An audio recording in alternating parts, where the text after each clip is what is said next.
Welcome back, Stasa 23 here, back again with some knife therapy at my local shop, Jim's Firearms in Baton Rouge, Louisiana. We're looking at the Spyderco Brouwer.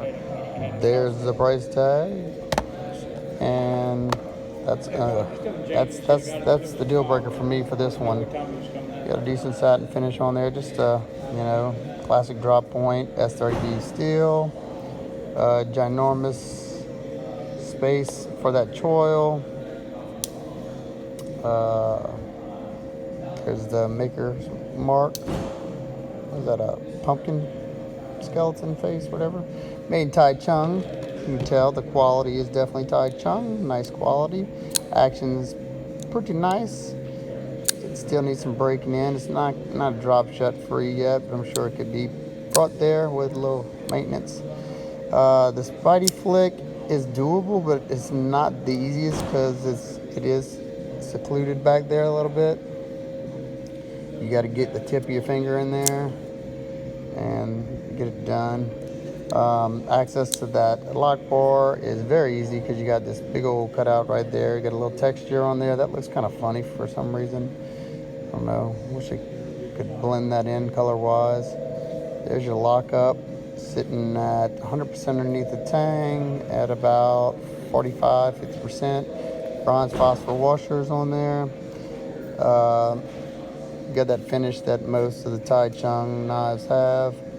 Blade stock isn't horrible. It's not super thin, but you got that full flat grind. Pocket clip riding high.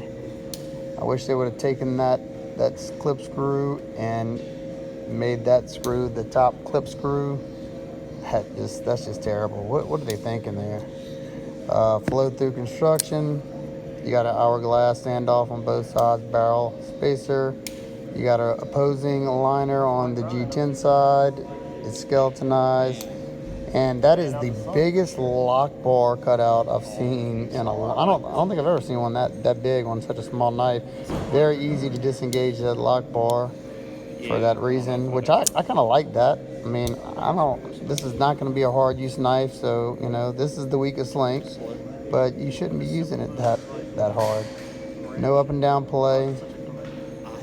I don't know. There you go. No, I mean, it's been going for a pretty while. Let me see Delica for a second. See the Delica, this is something I want to look at. Okay, you got that full choil here, or not really. Wait, this isn't. Hey, let me see that native right there, Brian. Let me see that native. The one right there. This is what they should have did on here.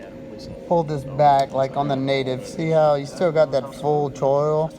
They pulled it back into the scale so you don't have so much in between right here like you do on the Brouwer.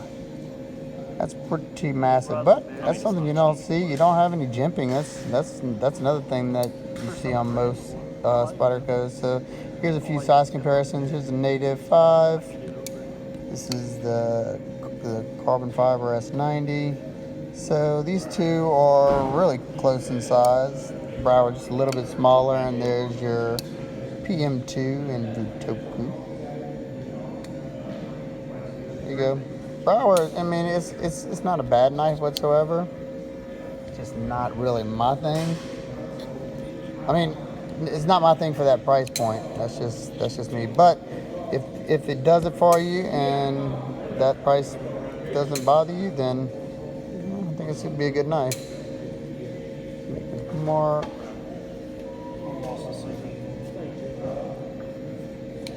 So tip up, left or right hand carry. All right, guys and girls. I'll see y'all on the next one. Peace.